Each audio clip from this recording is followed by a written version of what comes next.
Hi Tan fans, welcome to Q&A Thursday. I am your coach, Tandar. Let's begin. How can I set boundaries for loved ones without making them feel neglected or hurt? People close to you, especially family, sometimes feel they have the right to interfere or get involved in all aspects of your life. Private, relationships, etc. Thank you, Tanfan, for writing that in. Many people struggle with that actually. We cannot put boundaries on others. We can only put boundaries on ourselves. And I'm going to get to the tips because that's where all the solutions are. Let's begin. Number one, put you first. We spend so much time running around in our daily lives, getting work done, being there for our families, making time for our clients and friends. We forget to stop and give ourselves what we need the most. And those are when you have time to yourself to think what it is that I need, what it is that I got to give myself to be centered again, to feel fulfilled. You have to be fulfilled first yourself in order to ask it from someone else, or if you're feeling off-centered, anything can bother you. So if, let's say, a family member comes to you and says, hey, how's it going? How's your love life going?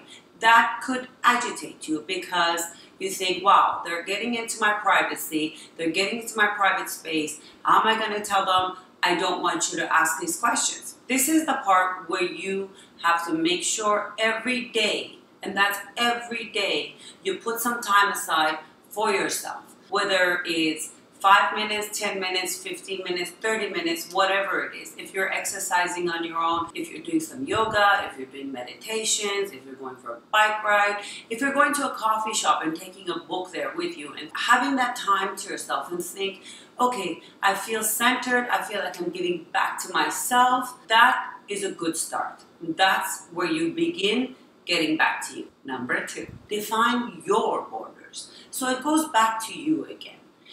Everything goes back to self. It's giving to yourself and knowing where is it that I will not allow more or less of that. Whether it's a sister or a brother or a friend constantly asking you questions of where's your life headed? What are you doing? What's going on? You would know because you know yourself well enough by then and you know what your limits are. So all these kind of questions that you feel they might be too private, and I'm using that only as an example, I'm not sure what the questions are that being asked of you, it would only lead to resentment, and you don't want that. Knowing your boundaries will only clarify that for yourself first.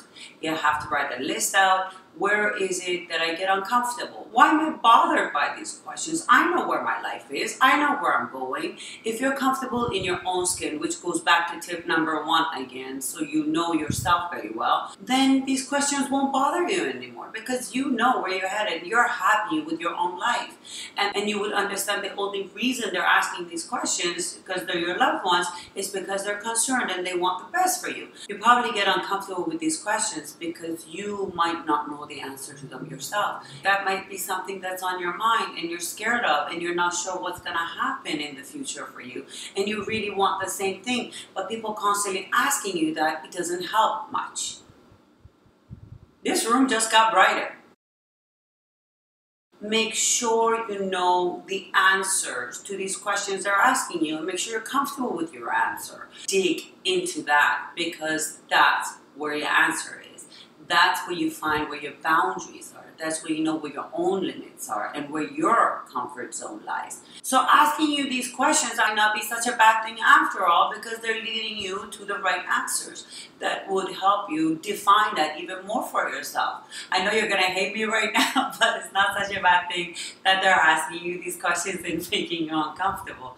So I'm going to stop right there and get to tip number three. Try the other shoe. Meaning, put yourself in their position. If you're having a problem with someone, try to understand them. You don't necessarily, again, have to agree with them, but try to understand where they're coming from. And probably in this case, it's because they're worried about you. They're worried and they're concerned and they want the best for you. And the way they're going about it might be a little too aggressive for your taste. Once you know where they're coming from, and it's not because they want to get into your business or they want to give you advice that you don't need, or there's good intention behind it. So that would be something that you can consider before getting to tip Number 4, create a no nag zone. A nag zone, as I like to refer to it, is a place where people talk about just problems with no solution in sight. And at the end of it, you walk away still feeling empty. And a bunch of people just give you advice that may not even stick, and it's based on their own experiences. It might work for them, it doesn't necessarily work for you. And my suggestion to you is, if you want to go any deeper than that, hire a coach or psychiatrist or professional. Your best interest is at their heart, and they're not there to judge you, and they'll lead you to a solution to this problem. And for the rest of you tampons, if you've been through a similar situation and you came up with some great solutions, please share it with us here, as I always believe sharing is definitely caring. And thank you so much for tuning in. I can't wait to see you all next week. Until then, keep happy and healthy.